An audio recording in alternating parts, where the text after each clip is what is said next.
예, 저희가 준비한 세 번째 한 랭킹은 변창흠, 데스노트에 오르나. 변창흠 국토교통부 장관 후보자가 서울주택도시공사, 즉 SH공사 차장 재직 시절에 한 발언들이 논란이 되고 있습니다. 논란이 된 발언들을 하나씩 짚어볼 텐데요. 먼저 쉐어하우스라고 불리는 공유주택 사업 관련해서 회의 도중에 공유주택 입주민들을 두고 못 사는 사람들은 밥을 집에서 해먹지 미쳤다고 사먹느냐, 이런 발언을 했다는 겁니다. 또 입주민을 뽑는 것을 기존대로 못 사는 순서대로 쫙 뽑아서 서로 모르는 사람 6명이 같이 있어라, 그러면 미치는 것이다, 이런 발언들을 회의록에서 했다는 겁니다. 최영일 평론가님, 네네. 이 발언 상당히 논란이 되고 있는데 어떤 게 문제인지 한번 짚어주시죠. 변창흠 후보가 이 정부에서 이번에 이 지명을 하면서 저도 이제 쭉 프로필을 이제 보고 있는데요. 자, 학자이기도 하고 교수 출신이에요. 그런데다가 서울에서 주택도시공사도 했고, 그 다음에 이제는 LH도 또 사장을 역임했고 하기 때문에, 아, 이분은 이론과 실무에 다 밝겠구나. 그렇다면 이제 김현미 국토부 장관 후임으로 조금은 더 정책을 잘 다듬지 않겠는가 하는 기대가 있었어요.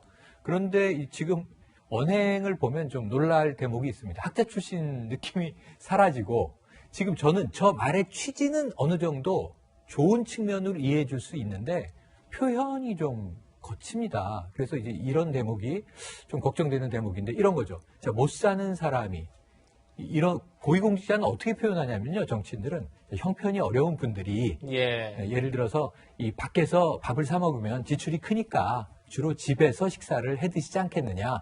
아무래도 외식의 빈도보다는 집에서 식사하는 것이 더 일반적일 것이다.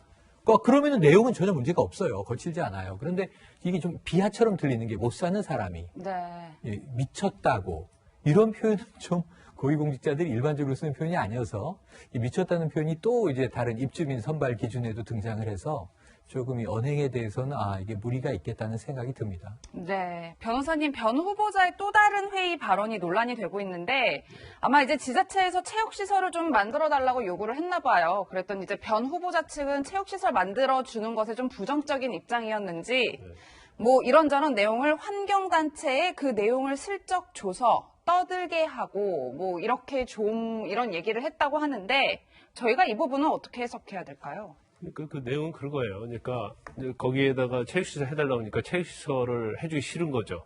그러니까 만약에 거기에 이제 나무가 우거져 있는데 체육시설 치면 이 우거진 나무 숲을 다 잘라야 하고, 그럼 결국 환경이 파손되는 거니까 그런 것을 환경단체에 살짝 보여주라는 거예요.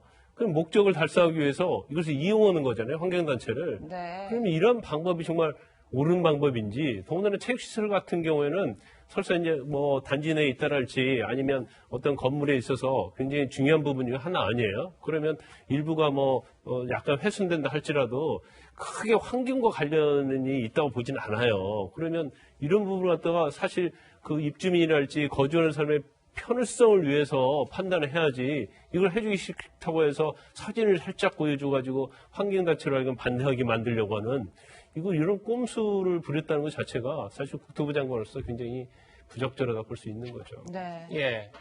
지금 저희가 변 후보자의 발언 논란들을 짚고 있는데, 사실 가장 논란이 된 발언은 이겁니다. 네. 지난 2016년 5월에 서울 구의역에서 스크린도어를 혼자 수리하던 19살 김모 씨가 사망하는 그런 사고가 있었죠.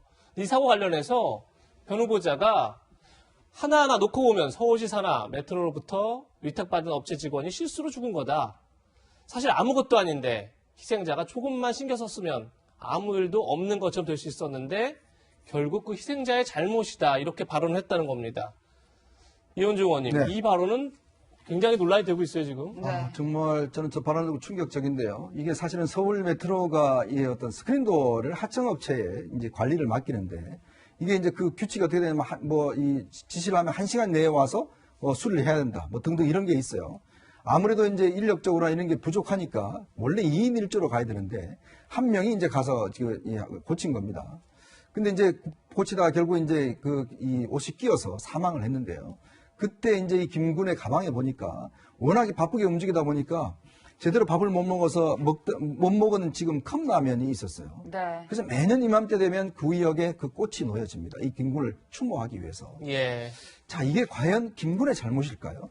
어떤 면에서 보면 2인 1조로 해야 되는데 왜 한 명으로 했겠습니까? 어떤 면에서 또 서울 메트로가 지휘 감독의 어떤 그런 책임이 있지 않겠습니까? 자, 그렇다 하더라도 말을 이런 식으로 하면 안 되죠. 저는요, 사람이라는 게 고위공직자는 특히 앞에 말과 뒤에 말이 다르면 안 됩니다. 이게 사람들 앞에서 공적으로 하는 이야기와 뒤에 가서 그냥 막말하는 거, 이게 어떤 면에서 사람의 본성을 지금 나타내는 거거든요. 과연 이게 지금 민주당이 이 정권이 주장하고 있는 공정과 정의의 가치에 맞는 인사라고 보십니까? 과연 이분이 정말 공공주택을 해서 본인이 정말 이 형편이 어려운 분들, 그런 분들 위하고 약자들 위하는 그런 분으로 보십니까? 그런 분이라고 추천을 하셨나요? 저는 그걸 좀 여쭙고 싶고요. 이게 뭐 단순히 이날 지금 회의록이 있기 때문에 지금 우리가 문제 삼은 거지. 네. 딱 이날만 이야기를 했겠습니까? 평소에 어떤 이런 이야기를 했다라고 우리가 추정을 할 수가 있잖아요. 자, 그렇다면 지금 공식적으로는 뭐 공공임대주택 많이 만들어서 하겠다고 이야기를 하지만 만약 이런 리더가 예를 들어서 국토교통부의 장관이 됐을 경우에 어떻게 하겠는가에 대한 좀 상상을 가시지 않겠습니까? 저는 이거는요, 단순히 말실수, 뭐 본인이 사과를 했습니다만은 이거는 사과로 넘어갈 수 있는 문제는 아닙니다. 평소의 언행과 그 아까 우리가 이용구 차관도 이야기를 했지만 평소의 언행과 실적으로 나타나는 이 공직자의 자세, 이게 어떻게 분리돼서 생각할 수가 있나요? 저는 그런 면에서 본다면 정말 중대하게 생각해야 될 문제라고 봅니다. 네. 당시 서울시장이었던 박원순 전 시장은 이렇게 사과했었습니다. 당시 영상 함께 보시겠습니다. 지난해 강남역 4구에 2인 1조 매뉴얼을 만들고 추진하고 있었습니다. 그러나 2인 1조 근무 매뉴얼은 노동 인력의 부족함이라는 현장의 문제를 도외시한 탁상공론이었습니다. 결국 책상머리 대책은 19 청년이 홀로 위험을 감내하게 만들었습니다. 제 불찰과 책임이 큽니다. 네, 평론가님 서울시장 본인의 책임이다 이렇게 머리를 숙였는데 네. 당시 더불어민주당 대표였던 문재인 대통령도 뭐 세월호 참사에 빗대면서 이것은 정부의 책임이다 이렇게 주장을 했는데 네. 지금 변 후보자의 이 발언을 보신다면 대통령이 굉장히 화가 많이 날 것 같아요. 대통령의 인식과도 완전히 다른 것이죠. 그리고 이제 당시 서울시장은 사실 야권 시장이었는데 그럼에도 불구하고 완전히 다른 거고. 자, 그래서 지금 말씀하신 대로 이 어떤 그 국가 경영의 철학을 공유하는 참모, 대통령의 참모와 국무위원이 국토부 장관인데 안 그래도 지금 문재인 대통령 최근 지지율에 가장 영향을 주는 게 부동산 정책이란 말이에요. 그렇다면 김현미 국토부 장관이 한다고 20여 차례 정책을 냈지만 부동산 문제가 지금 불이 꺼지지 않아서 어찌 보면 우리가 구원투수로 이제 등장하는 사람이 변창흠 후보 아니겠습니까? 그런데 지금 제가 보기에는 문재인 대통령의 경영 철학 첫 번째, 국가 경영 철학 첫 번째, 사람이 먼저다와 완전히 엇나가는 이야기를 지금 하고 있잖아요. 저는 이 사건에 대해서는 좀 이 인사권자인 대통령도 놀라지 않았을까 하는 생각을 함께 해봅니다. 네. 네, 발언들이 논란이 되자 변 후보자는 어제 사과문을 발표했습니다. 4년 전 제 발언으로 인해 국민 여러분께 심려를 끼쳐드려 죄송하게 생각한다. 특히 저로 인해 마음에 상처를 입으신 분들께 진심으로 사과한다. 이런 내용입니다. 그런데 변 후보자의 사과에도 불구하고 보수 야당은 물론이고 정의당도 비판에 가세하고 있습니다.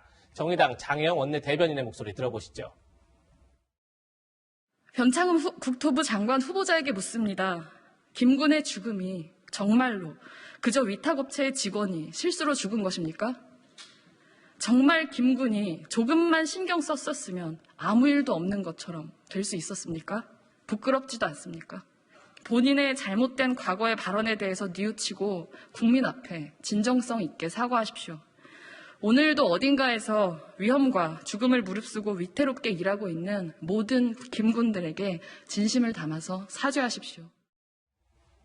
네, 이현중 의원님. 네. 변창 후보자 인사청문회가 23일 날 예정되어 있는데 네, 그렇죠. 흔히 정의당이 부적격 판정을 내리는 데스노트에 올리면 안 된다. 이런 이제 여의도 속설이 있는데 정의당도 굉장히 강하게 비판하고 있어요.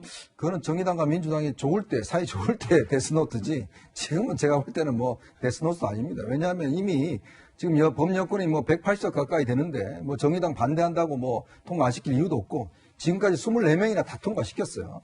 뭐 그렇다 하더라도 이런 발언 자체가 별로 저는 문제 삼을 것 같지 않습니다. 저는 참 이런 게 드는 게 뭐냐면 과연 어떤 면에서 보면 정부가 이 인사를 하면서 과연 검증을 도대체 뭘 했는가? 근데 지금 인사청문회 하면 점점 지금 이런 걸 축소하자는 거 아니겠습니까? 왜냐하면 지금 인사청문회 여야가 마찬가지로 다 인사청문회 할 때 이런 개인적인 거 좀 하지 말자고 이야기를 하는데 정말 하지 말아야 될 문제인가요? 과연 이게 발언의 하나의 문제인가요? 이 발언 하나를 보면 그분의 인성과 정치 철학이나 이런 걸 다 볼 수가 있습니다. 그래서 국민들 입장에서 보시면 과연 우리가 이런 분을 국토교통부 장관으로 해서 할 것이 정당한 것인지 저는 솔직히 참 의문스럽습니다. 네. 네. 다음 주 인사청문회에서 이 문제 또 제기될 텐데 어떻게 답변할지 지켜보겠습니다.